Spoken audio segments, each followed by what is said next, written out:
आइए आज हम लोग हिंदी दिगंत भाग 2 के एक बहुत ही शानदार कविता कड़वक को पढ़ने जा रहे हैं। पहले उनके लेखक के बारे में जान लेते हैं। आइए हम लोग लेखक का परिचय जानते हैं। आप हमारी वीडियो में अंतिम तक बने रहिएगा। आज हम लोग लेखक के परिचय के बारे में जानते हैं। लेखक का परिचय जो है, इनका नाम जो होता है मलिक मोहम्मद जैसी होता है। क्या होता है? मलिक मोहम्मद जैसी। यह प्रेम की पीर के कवि हैं। यह प्रेम की ये बहुत ही शानदार प्रेम के लिए गाते थे। बहुत ही शानदार कविता लिखते थे, बहुत ही मस्त लिखते थे। इनका जो जन्म था अनुमानतः 1442 में हुआ। अनुमानतः कितना में हुआ? 1442 में हुआ। इनका निधन जो था 1548 में अनुमानतः। इनका जो जन्म और मृत्यु जो है उसका अनुमान लगाया गया है, निश्चित किताब में नहीं दिया गया है। इनका जो निवास स्थान है जायस कब्र अमेठी उत्तर प्रदेश। जायस कब्र अमेठी उत्तर प्रदेश में है इनका क्या निवास स्थान। निवास स्थान इनका कहाँ है? जायस कब्र अमेठी। अमेठी में इनका निवास स्थान है। इनका पिता का नाम जो है, पिता का नाम मलिक शेख ममरेज है। इनका पिता का नाम क्या है? मलिक शेख ममरेज, या फिर इनको जो बोलते हैं मलिक राजे अशरफ। मलिक राजे अशरफ। इनके जो गुरु रहे हैं, गुरु का नाम है गुरु जो थे सूफी संत। क्या थे? सूफी संत शेख मेहदी और सैयद अशरफ जहांगीर। और कौन थे? सैयद अशरफ जहांगीर। इनका जो वृत्ति था वो फकीर थे। ये एक प्रकार के फकीर थे। फकीर आप लोग जानते हैं, जिस प्रकार से हिंदू धर्म में पंडित जी होते हैं, उसी प्रकार से मुस्लिम धर्मों में क्या होते हैं? फकीर होते हैं। मुस्लिम धर्म में क्या होते हैं? फकीर होते हैं। ये फकीर की तरह अपनी ज़िंदगी को जिया क्योंकि इनके बचपन में ही ये क्या हो गए थे? अनाथ हो गए थे और साधुओं और फकीरों के साथ भटकते हुए बचपन बिताया। साधुओं और फकीरों के साथ इन्होंने क्या किया? बचपन को बिताया था अपना। इनका जो व्यक्तित्व था चेचक के कारण रूपहीन। चेचक एक बीमारी होता है जिसके कारण ये क्या थे? रूपहीन तथा बाईं आंख और कान से वंचित। यानी ये क्या थे? काना और अंधा दोनों थे। लेकिन ये अपने काव्य के माध्यम से इतना सुंदर लिखे हैं कि अपने काव्य के माध्यम से अपने रूप को पीछे छोड़ करके बहुत आगे निकल चुके हैं। इनका जो कृतियाँ हैं पद्मावत, अखरावट, आखिरी कलाम, चित्ररेखा, कहरनामा, मसला या मसलनामा, अतिरिक्त में चपावत, होलीनामा, इरावती आदि। इनका जो नोट है, कुछ ध्यान देने वाली बातें हैं। ये जो कड़वक जो हम पढ़ा रहे हैं, इसकी प्रस्तुत काव्य कड़वक को 2 भागों में संकलित किया गया है।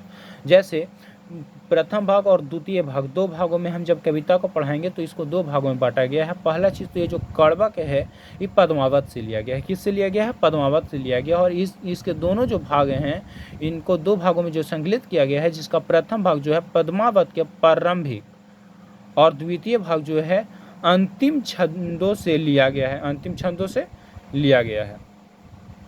यही लेखक परिचय हुआ। आइए अब हम लोग क्या करते हैं, इस कविता के बारे में जानते हैं, इस कविता को पढ़ते हैं। हमारा एक यूट्यूब चैनल है इंग्लिश बाय दिव्य सिंह @ आप लोग इसको सब्सक्राइब दीजिए, बहुत सारा प्यार दीजिए। आइए अब हम लोग कविता को बढ़ते हैं। आइए अब हम लोग इस कविता को भाग 1, ये क्या हो गया? भाग 1 हो गया और ये भाग 2 हो गया। आइए पहले हम लोग इस कविता को पढ़ लेते हैं। थोड़ा सा सुर में पढ़ेंगे। एक नैन कवि मोहम्मद गुनी, सोई बिमुहा जय कवि सोनी। चांद जस जग विधि अवतारा, दिन ही कलंक किन्हीं उजियारा। जग सुजाए के नैनहा, हुआ सुख उस नक महा। जो लही अम्बही डाभ न होई, तो लही सुगंध बसई न सोई। किन्हीं समुद्र पानी जो खारा, तो लही भय असुर अपारा। जो सुमेरु त्रिशूल विनाशा, भा कंचन गिरी लगाया आकाशा। जो लही घर ही कलंक न पारा, कांच होई नहीं कंचन कारा। एक नैन जस दर्पण, औते ही निर्मल भाव। सब रूपवंत गाही मुख, जो वही कई चाऊ। आइए अब हम लोग इसके हिंदी अर्थ के बारे में जानते हैं। हम लोग यहाँ देखते हैं, एक नैन कवि मोहम्मद गुनी, यहाँ से आते हैं, बोलते हैं कि एक नैन कवि मोहम्मद गुनी, जो कवि थे, जो कड़वक के कवि थे, उनके कितने नैन थे? एक ही आँख थे। एक आँख से वो क्या, एक आँख उनका खराब हो चुका था।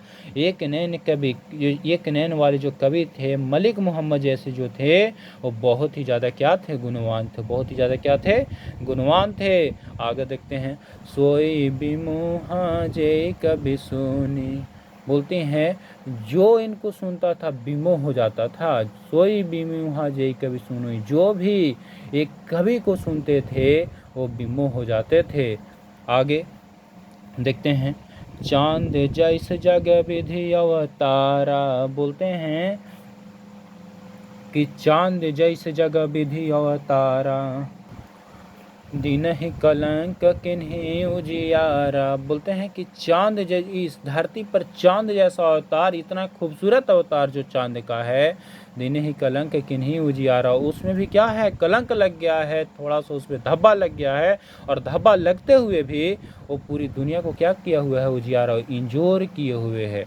आगे बोलते हैं, जग सुझाए कई नहा आसु के असनक्त महा, बोलते हैं कि जग सूझा एक ही नैन, हाँ बोलते हैं कि हम ये जो कवि जो हैं एक ही नैन से पूरे दुनिया, पूरे जग को समझते हैं। क्या करते हैं? एक ही नैन से पूरे जग को समझते हैं। वह सुख असनक्त महा, और बोलते हैं कि मेरी आँख का महत्व, वो जो एक आँख जो है इनकी, वो उस शुक्र की तरह है, उस शुक्र जो तारा होता है उस शुक्र की तरह है जो चमकते रहता है। जो लहि अम्बहि डाभ न होई, तो लहि सुगंध बसाई न सोई, बोलते हैं कि जो लहि अम्बहि डाभ न होई, जब तक आम जो होता है, जो फल होता है आम, उसमें जब तक डाभ नहीं लगता है, जब तक वो पक नहीं जाता है, तो लहि सुगंध बसाई न सोई, तब तक वो सुगंधित नहीं होता है। आगे अगला लाइन है, कि नहीं समुद्र पानी जो खारा, तो अति भय सुझे पारा, बोलते हैं कि क्या हुआ? ये जो समुद्र है, समुद्र का पानी भी तो खरा है, लेकिन वो अपने खारेपन के लिए थोड़ी जाना जाता है, वो अपने खारेपन के लिए नहीं, वो क्या? असूझा पारा, वो बहुत बड़ा है। वो क्या है? बहुत बड़ा है। वो अपने अति जो अपार है, बहुत ही बड़ा है, उसको एक छोर से दूसरे छोर नहीं देखा जा सकता। उसी प्रकार से हर इंसान में कोई ना कोई कमियां होती है, उस कमियों के साथ ही नहीं, उस कमी को दबा करके अपनी अच्छाइयों से आगे बढ़ें। उसी प्रकार से बोलते हैं, जो सुमेरु त्रिशूल विनाशा, भा कंचन गिरी लगाया कासा, बोलते हैं एक सुमेरु त्रिशूल विनाश, जब सुमेरु पर्वत को भोलेनाथ के त्रिशूल से जब उसको विनाश किया जाने लगा, भा कंचन गिरी लगा कासा, बोलते हैं कि वो जो कंचन मतलब होता है वो सोने का बन गया और आकाश को छूने लगा। जो लहि घरी कलंक न, जो लहि घरी कलंक न पारा, कांच होई नहीं कंचन कारा, बोलते हैं कि जब तक के सोने को भी क्या नहीं पिघलाया जाता है, जब तक के सोने को भी नहीं पिघलाया जाता है, तब तक कि वो भी कंचन का जो वो भी कुछ नहीं बन पाता है, तब तक कि उसकी मोल भी कुछ नहीं हो पाती है। एक नैन जस दर्पण औत ही निर्मल भाव, सब रूपवंत गही मुख जो वही कई चाऊ, बोलते हैं मेरा एक आँख दर्पण की तरह है, उसमें जो होता है उसमें निर्मल भाव आता है। मेरा एकदम निर्मल कहने का मतलब है कि मैले से मुक्त चेहरा आता है, और यही कारण है कि सब रूपवंत जो हैं, सब जो रूपवान हैं, वो कवि के मुख जो होते रहते हैं। आइए हम लोग भाग 2 को पढ़ते हैं। यहाँ पे एक बार इसको सुर में पढ़ लेते हैं। कट रहा है, कट तो नहीं रहा है ना? मुहम्मद यही कवि जोरी सुनावा, सुना जो प्रेम पीर में गपावा, जोरी लाई रकत के ले, गाढ़े प्रीतन जल भे, और मन जाने कवित अस कीन्हा, मको यह रहे जगत मह चिन्हा। कहाँ सो रतन सेन यस राजा, कहाँ सुआ असी बुद्धि उपराजा। कहाँ अलाउद्दीन सुल्तानु, कहाँ राघव जय किन बखानु। कहाँ स्वरूपी पद्मवती रानी, कोई न रह जग रही कहानी। धनी सो पुरुष जस कीर्ति जासु, फूल मरै न बासु। के न जगत जस बेच, कोई न लिनि जस मोल। जो यह कवि पढ़े कहानी, हम स्वर डोई बोल। आइए अब हम लोग इसको पुनः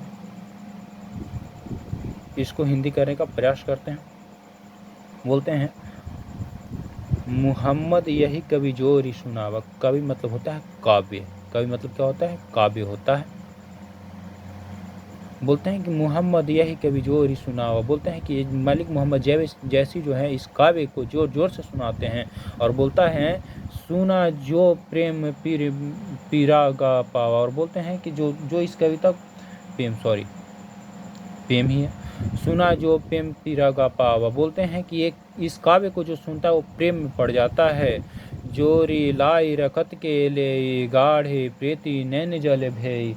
बोलता है कि मैं इस कवि, और कवि बोलते हैं कि मैं इस कविता को शब्दों को रक्तों के ले से जोड़ा हूँ। और इस कविता को जो पढ़ा है गाढ़ी प्रीति नैन जल भई। और गाढ़ी जो होता है आंसू से क्या हुआ है? रोया है। औ मन जानी कवित अस कीन्हा, मकु यह रहे मत चिन्हा। बोलता है, और मैं इस काव्य की रचना यह जान कर लिखा हूँ कि मैं रहूं या ना रहूं। क्या बोलते हैं? मकु यह रहे जगत मन चिन्हा, मैं यहाँ रहूं या ना रहूं, मेरी पहचान या चिन्ह यहाँ क्या रहे। आगे बोलते हैं, कहाँ सो रतन सेनी यस राजा। बोलते हैं कि अब ऐसा राजा कहाँ रहा? राजा रतन सिंह ऐसा राजा अब कहाँ रहा? कहाँ सुआ मतलब होता है क्या? तोता। वैसा तोता भी कहाँ रहा जो जो उप राजा की तरह काम करता था, जो अति आने जाने के लिए पत्र उत्र को क्या किया करता था? पहुँचाया करता था। कहाँ अलाउद्दीन सुल्तानु, कहाँ। बोलते हैं कि अलाउद्दीन जैसा अब सुल्तान भी कहाँ रहा? कहाँ राघव जेई किन्हीं बखानु।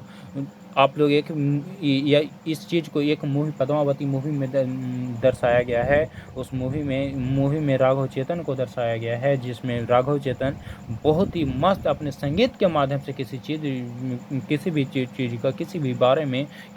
के बारे में बहुत ही बेहतरीन ढंग से उसको अपने गाने के माध्यम से, अपने संगीत के माध्यम से उसको बखान किया करते थे। वैसा अब राघव चेतन जैसा कहाँ रहा जो इस वैसा बखान कर सके? कहाँ स्वरूप पद्मावती रानी, वैसी खूबसूरत पद्मावती जैसी रानी अब भी नहीं रहा। कोई न रहा जग रही कहानी। अब ऐसा कोई नहीं है, बस उनकी जस अब यहाँ है। अब यहाँ उनकी जग में बस उनकी बातें चल रही हैं। अब वैसा कोई नहीं रहा। कहाँ कोई रहा? रतन सिंह ऐसा राजा अब कहाँ कोई रहा? कहाँ अलाउद्दीन खिलजी जैसा सुल्तान रहे?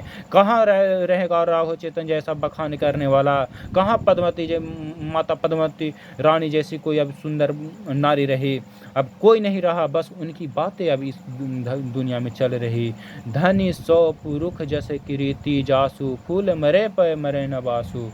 बोलते हैं कि अब धनी अति पुरुष की जस नहीं तो जस जो है नहीं तो खरीदा जा सकता है और नहीं हटाया जा सकता है। उसकी जस जो होता है, जस के तस रहता है, जो उसका जस रहता है, जो उसका यशगान रहता है वैसा ही रहता है। अब इंसान मर जाता है, जैसे हम बोलते हैं कि फूल मर जाते हैं लेकिन उसकी सुगंध नहीं मरते हैं। बोलते हैं, कई न जगत जस बेचा, कई न लीनी जस मोल। जो यह पढ़े कहानी, हम सवेरे दुई बोल। बोलते हैं कि कई जगत ने जस बेचा, कोई न लीनी जस मोल। बोलते हैं अब कोई नहीं रहा जो यह कहानी को पढ़ेगा ना। मैं इस कहानी को इसलिए लिख रहा हूँ, इस कविता को मैं इसलिए लिख रहा हूँ कि जो भी इस कविता को पढ़ेगा मेरे बारे में भी कुछ न कुछ बातें करेगा। और जो भी कुछ थोड़ा बहुत मिस्टेक हुआ हो आप लोग कमेंट करके बताइएगा ताकि हम सुधार कर सकें अपने अगले वीडियो में। और कुछ गलत हुआ हो तो उसके लिए सॉरी।